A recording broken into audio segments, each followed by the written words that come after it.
They tweeted out this story as fact, making emoji faces saying, "Oh my God, more collusion, here's the evidence." And then when the stories were corrected, they said absolutely nothing.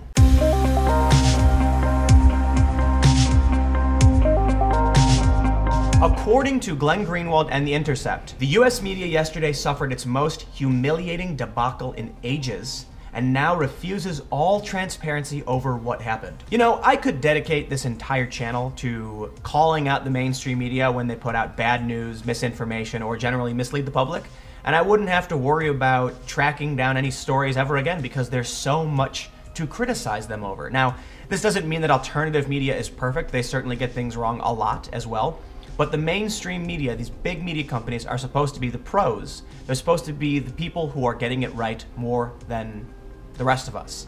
But that just doesn't seem like the case. The story yesterday was that CNN, CBS, a few other outlets reported the Trump campaign received an email from somebody giving them access to a trove of hacked emails before they were made public. According to The Intercept, the humiliation orgy was kicked off by CNN, with MSNBC and CBS close behind, with countless pundits, commentators, and operatives joining the party throughout the day. By the end of the day, it was clear that several of the nation's largest and most influential news outlets had spread an explosive but completely false news story to millions of people while refusing to provide any explanation of how it happened. Now, Glenn is a bit unforgiving. He goes on to say that CNN spent 12 minutes flamboyantly hyping an exclusive bombshell report that seemed to prove that Wikileaks last September had secretly offered the Trump campaign, even Donald Trump himself, special access to the DNC emails before they were published on the internet. Essentially, this reporting was collusion. If it were true that WikiLeaks was not only DMing, sending messages to Trump Jr., but they were actually offering up hacked emails to one political party before anyone else in the public could see it. Except there's one big problem. It's just not true. It didn't happen. CNN had the wrong date. CBS, MSNBC, and countless pundits all had the wrong date because the actual date was September 14th. And the time of publishing from WikiLeaks was September 13th. So, what the real story was. WikiLeaks published a trove of emails. A random person sent an email to Donald Trump, Trump Jr., and many other recipients with publicly available information.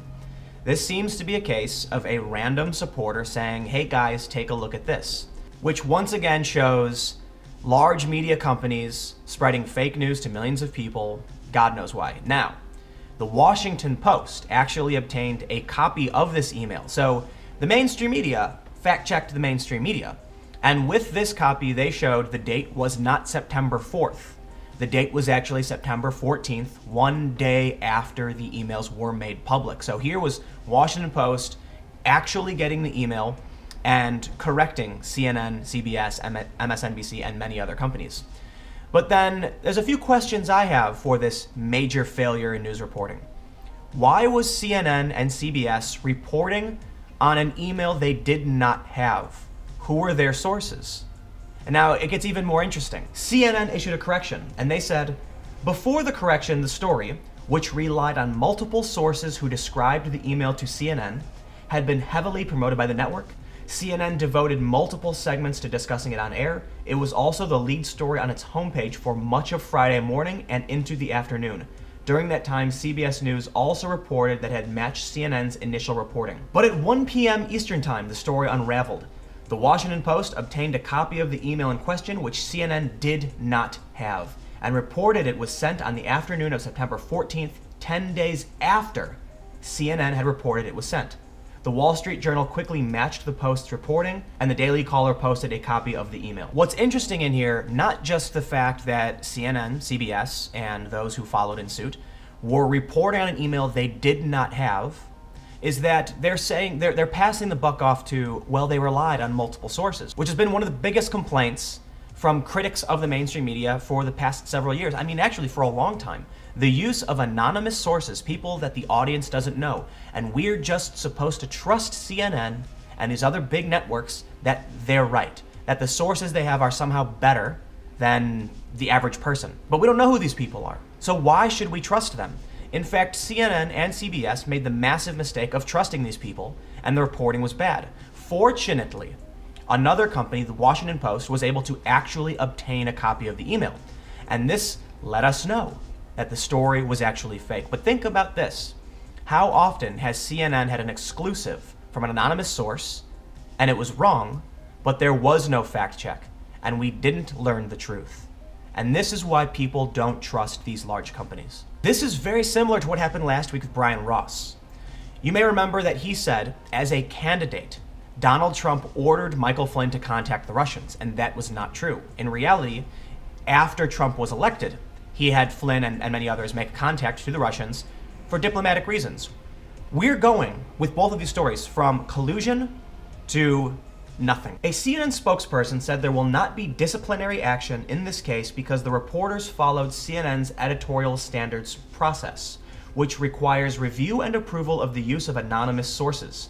CNN says it does not believe that the sources intended to deceive the reporters. Did ABC News source, Brian Ross's source, intend to deceive him as well?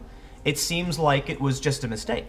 Why is it, in the case of ABC News, they will subject Brian Ross to disciplinary action for making this mistake, this serious mistake?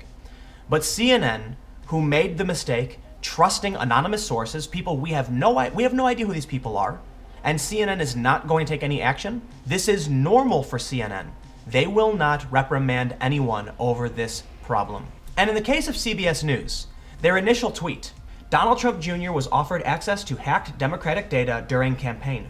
A source who received the email in question tells CBS News there were about 20 people CC'd in the email. And included is an image of some of the text of the email. And when you move down, there's not a correction. It just says more. The September email to Donald Trump Jr. highlighted information that was already public. That's not more, that's a serious correction. And on their actual news story, what did they put? Did they put correction? No, they put editor's note. An earlier version of the story incorrectly stated the email was dated September 4th, 2016, instead of September 14th, 2016. The information was erroneously confirmed by a source who subsequently sent the actual email to CBS News confirming the September 14th date. The report has been updated to reflect the correct date, and the email is included in this update. I can confirm right now that there are several high-profile journalists and pundits who have not corrected this story. And I'm not going to call anybody out because I don't want to start a flame war on Twitter. But if you end up watching this video, you know who you are. These people have hundreds of thousands of followers. They tweeted out this story as fact, making emoji faces saying, oh my God, more collusion, here's the evidence. And then when the stories were corrected, they said absolutely nothing. And you can go to the Twitter accounts of many journalists and see that they have not corrected themselves. You wonder how fake news spreads. You wonder why people don't trust the mainstream media. Because even when CBS and CNN correct their story, they walk it back. CNN still doesn't discipline anybody. CBS News refrains from saying correction on both of their posts. Yes, they do say they correct it, but they don't put correction in the description of what they're doing. They reported on an email without actually seeing the email. An anonymous source told them the email existed, and they said sure. And guess what? It was wrong. It was a nothing email. And now they're claiming, oh, but they didn't mean to mislead us. They gave us the wrong date. They didn't give us the email. And here's the big question.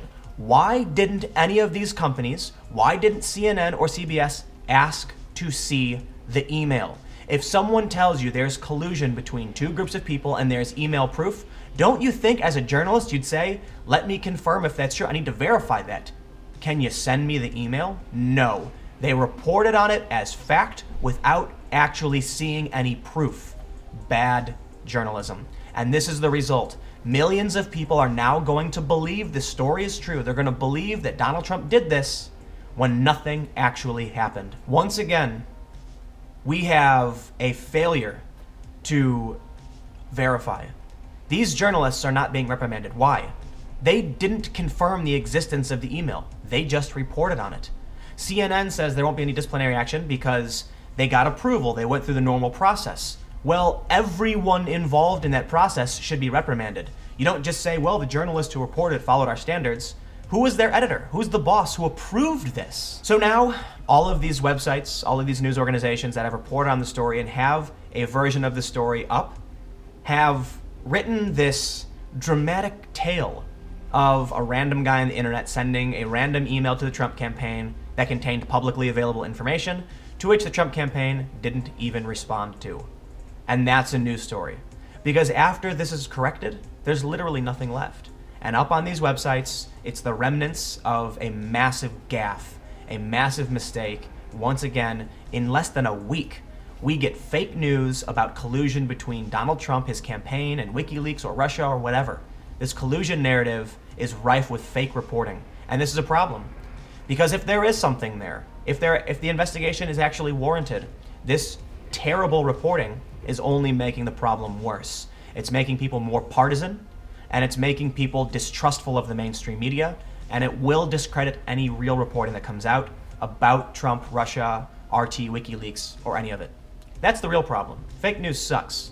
But let me know what you think in the comments below. We'll keep the conversation going. If you want to support my work, you can go to timcast.com/donate. Give whatever you'd like or give nothing at all. My videos are always free and available every day at 4 p.m. Stay tuned. I've got some documentary stuff planned, but for the time being, you're going to get these daily reports. It's snowing right now. I think this is the first time it snowed in the New York area, so outside isn't a big option as of now. But thank you all for watching. Stay tuned, and I will see you tomorrow.